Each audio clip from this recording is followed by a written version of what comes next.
Hi ಎಲ್ಲರಿಗೂ ನಮಸ್ಕಾರ. ಸ್ವಲ್ಪ ಹುಳಿ ಸ್ವಲ್ಪ ಸಿಹಿಯಾಗಿರುವಂತಹ ಒಂದು ಹಳೆಯ ಕಾಲದ ಸಿಹಿ ಖಾದ್ಯ ಮಾವಿನ ಹಣ್ಣಿನ ಪಾಯಸವನ್ನು ಯಾವ ರೀತಿ ಮಾಡೋದು ಅಂತ ಇವತ್ತಿನ ವಿಡಿಯೋದಲ್ಲಿ ನಿಮ್ಮ ಜೊತೆಗೆ ಶೇರ್ ಮಾಡ್ಕೊಳ್ತಾ ಇದ್ದೇನೆ. ಬನ್ನಿ ಹಾಗಾದರೆ ಇದನ್ನು ಮಾಡೋದಕ್ಕೆ ಏನೇನು ಸಾಮಗ್ರಿಗಳು ಬೇಕು ಮತ್ತು ಇದನ್ನು ಯಾವ ರೀತಿ ಮಾಡೋದು ಅಂತ ನೋಡ್ಕೊಂಡು ಬರೋಣ. ನಾನಿಲ್ಲಿ ಚೆನ್ನಾಗಿ ಹಣ್ಣಾಗಿರುವಂತಹ 6 ಕಾಡು ಮಾವಿನ ಹಣ್ಣನ್ನು ತೆಕ್ಕೊಂಡಿದ್ದೇನೆ. ನಿಮಗೆ ಬೇಕಿದ್ದರೆ ಬೇರೆ ಮಾವಿನ ಹಣ್ಣಲ್ಲೂ ಕೂಡ ಈ ಪಾಯಸವನ್ನು ನಾವು ಮಾಡಿಕೊಳ್ಬೋದು. ಆದರೆ ನಾನಿಲ್ಲಿ ಕಾಡು ಮಾವಿನ ಹಣ್ಣಿನಲ್ಲಿ ಮಾಡ್ತಾ ಇರುವಂಥದ್ದು. ಇಲ್ಲಿ ಅದರ ಸಿಪ್ಪೆ ಎಲ್ಲ ತೆಗೆದು ಓಟೆ ಬೇರೆ ಸಿಪ್ಪೆ ಬೇರೆ ತೆಗೆದಿಟ್ಕೊಂಡಿದ್ದೇನೆ. ಈ ಸಿಪ್ಪೆಗೆ ಸ್ವಲ್ಪ ನೀರನ್ನು ಸೇರಿಸಿ ಇದನ್ನು ಕಿವಿಚಿಕ್ಕೊಳ್ತಾ ಇದ್ದೇನೆ, ಇದರ ರಸ ಕೂಡ ಬಿಟ್ಕೊಳ್ಳಿ ಅಂತ. ಇದರಲ್ಲಿ ರಸ ಇರ್ತದೆ. ಆಮೇಲೆ ಈ ರೀತಿ ನಾವು ತೆಗೆಯೋದ್ರಿಂದ ಹುಳ ಇದ್ರೂ ನಮಗೆ ಗೊತ್ತಾಗ್ತದೆ. ಈಗ ತೆಗೆದಿರುವಂಥ ರಸವನ್ನೆಲ್ಲ ಓಟೆ ಜೊತೆ ಸೇರಿಸ್ಕೊಳ್ತಾ ಇದ್ದೇನೆ. ಆ ಓಟೆಯನ್ನು ಕೂಡ ಸ್ವಲ್ಪ ಕಿವಿಚಿಕೊಂಡಿದ್ದೇನೆ, ಅದರ ರಸ ಬಿಟ್ಕೊಳ್ಳಿ ಅಂತ. ಇದನ್ನೀಗ ಪಕ್ಕಕ್ಕೆ ಇಟ್ಕೊಳ್ತಾ ಇದ್ದೇನೆ. ಈಗ ಸ್ಟವ್ ಆನ್ ಮಾಡಿಬಿಟ್ಟು ಸಣ್ಣ ಉರಿಯಲ್ಲಿ ಬನ್ಸಿ ರವೆಯನ್ನು ಹುರ್ಕೊಳ್ತಾ ಇದ್ದೇನೆ. 3 ಟೇಬಲ್ ಸ್ಪೂನಷ್ಟು ಬನ್ಸಿ ರವೆ ತಗೊಂಡಿದ್ದೇನೆ. ಇದರ ಬದಲಾಗಿ ನೀವು ಅಕ್ಕಿಯನ್ನು ಬೇಕಿದ್ದರೂ ಹುರಿದು ಅದನ್ನು ಸ್ವಲ್ಪ ಪುಡಿ ಮಾಡಿ ಹಾಕ್ಕೊಳ್ಬೋದು. ಇನ್ನು ರವೆ ಹಾಕ್ಕೊಳ್ಳೋದ್ರಿಂದನೇ ರುಚಿ ಬೇರೆಯಾಗಿರ್ತದೆ. ಹಾಗಾಗಿ ಇದನ್ನು ಚೆನ್ನಾಗಿ ಹುರಿದುಕೊಳ್ಬೇಕಾಗ್ತದೆ. ಇದರ ಬಣ್ಣ ಸ್ವಲ್ಪ ಬಿಳಿ ಕಲರ್ ಬರುವಷ್ಟು ಇದನ್ನು ಹುರಿದುಕೊಂಡಾಗಿದೆ. ಇದನಿಗೆ ಪಕ್ಕಕ್ಕೆ ಇಟ್ಕೊಳ್ತಾ ಇದ್ದೇನೆ.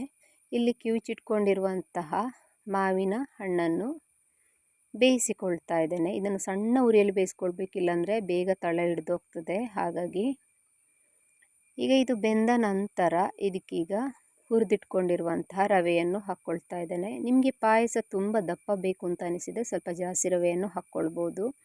ಆಮೇಲೆ ನಮಗೆ ಬೇಯುವಾಗ ತೆಳ್ಳಗೆ ಕಂಡರೂ ಕೂಡ ಇದು ಬೆಂದಾದ ನಂತರ ತಣ್ಣಗಾದ ನಂತರ ದಪ್ಪ ಆಗ್ತದೆ. ಹಾಗಾಗಿ ನೋಡಿಕೊಂಡು ನಾವು ನೀರು ಹಾಕ್ಕೊಂಡು ಇದನ್ನು ಸ್ವಲ್ಪ ಬೇಯಿಸ್ಕೊಳ್ಬೋದು. ಬೇಕಿದ್ದರೆ ಬಿಸಿ ನೀರನ್ನು ಹಾಕಿಕೊಂಡು. ಇದೀಗ ಬೆಂದಿದೆ. ಇಲ್ಲಾಂದರೆ ನೀವು ಮೊದಲು ಬನ್ಸಿ ರವೆಯನ್ನು ಬೇಯಿಸಿ ಅದಕ್ಕೆ ಮಾವಿನ ಹಣ್ಣನ್ನು ಬೇಕಿದ್ದರೂ ಹಾಕ್ಕೊಳ್ಬೋದು. ಹೀಗೆ ಹಾಕೋದ್ರಿಂದನೂ ಅದು ಚೆನ್ನಾಗಿ ಬೆಂದು ಹೋಗ್ತದೆ ಒಂದು 5 ನಿಮಿಷದಲ್ಲೇ. ಇದಕ್ಕೀಗ 1 ಕಪ್ಪಿನಷ್ಟು ಬೆಲ್ಲವನ್ನು ಹಾಕ್ಕೊಳ್ತಾ ಇದ್ದೇನೆ. ನಿಮಗೆ ಸಿಹಿ ಜಾಸ್ತಿ ಬೇಕಿದ್ದಲ್ಲಿ ನಿಮ್ಮ ಸಿಹಿಗೆ ಅನುಗುಣವಾಗಿ ನೀವು ಬೆಲ್ಲವನ್ನು ಹಾಕ್ಕೊಳ್ಬೋದು.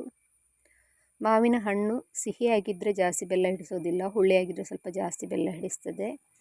ಇದೀಗ ಚೆನ್ನಾಗಿ ಕರಗಿದೆ, ಕೈ ಆಡಿಸ್ತಾನೆ ಇರಬೇಕು, ತಲ ಬೇಗ ಹಿಡಿತದೆ. ಹಾಗಾಗಿ ಇದಕ್ಕೆ ಈಗ ತೆಂಗಿನ ಹಾಲನ್ನು ಹಾಕ್ಕೊಳ್ತಾ ಇದ್ದೇನೆ. ಬೆಲ್ಲ ಎಲ್ಲ ಕರಗಿದ ನಂತರ 2 ಕಪ್ಪಿನಷ್ಟು ತೆಂಗಿನ ಹಾಲನ್ನು ಹಾಕ್ಕೊಂಡಿದ್ದೇನೆ. ಇಲ್ಲಿ ಬೆಲ್ಲವನ್ನು ನೀವು ನಿಮ್ಮ ರುಚಿಗೆ ಅನುಸಾರವಾಗಿ ಸೇರಿಸುವಂಥದ್ದು. ತೆಂಗಿನ ಹಾಲು ಜಾಸ್ತಿ ಬೇಕಿದ್ದರೂ ಸ್ವಲ್ಪ ಸೇರಿಸ್ಕೊಳ್ಬೋದು. ಸಪ್ಪೆ ಬೇಕು ಅನಿಸೋರು, ಹುಳಿ ಸಿಹಿ ಟೇಸ್ಟ್ ಬೇಕು ಅನಿಸೋರು ಸ್ವಲ್ಪ ಕಡಿಮೆನೇ ತೆಂಗಿನ ಹಾಲು ಸೇರಿಸಿಕೊಂಡ್ರೆ ಆಯಿತು. ಇದನ್ನು ಈಗ ಕೈ ಆಡಿಸ್ತಾನೇ ಇರಬೇಕು.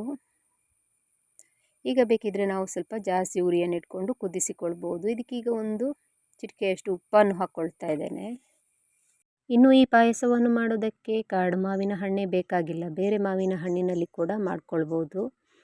ಸ್ವಲ್ಪ ಹುಳಿಯಾಗಿರುವಂತಹ ಮಾವಿನ ಹಣ್ಣಿನಲ್ಲಿ ಮಾಡಿದರೆ ಹುಳಿ ಸಿಹಿಯಾಗಿರುವಂತಹ ಮಾವಿನ ಹಣ್ಣಿನ ಪಾಯಸ ರೆಡಿಯಾಗ್ತದೆ. ಈಗ ಇದು ಕುದಿದಾಗಿದೆ. ಇದನ್ನೀಗ ಸ್ಟವ್ ಆಫ್ ಮಾಡಿಬಿಟ್ಟು ಕೆಳಗೆ ಇಳಿಸ್ಕೊಳ್ತಾ ಇದ್ದೇನೆ.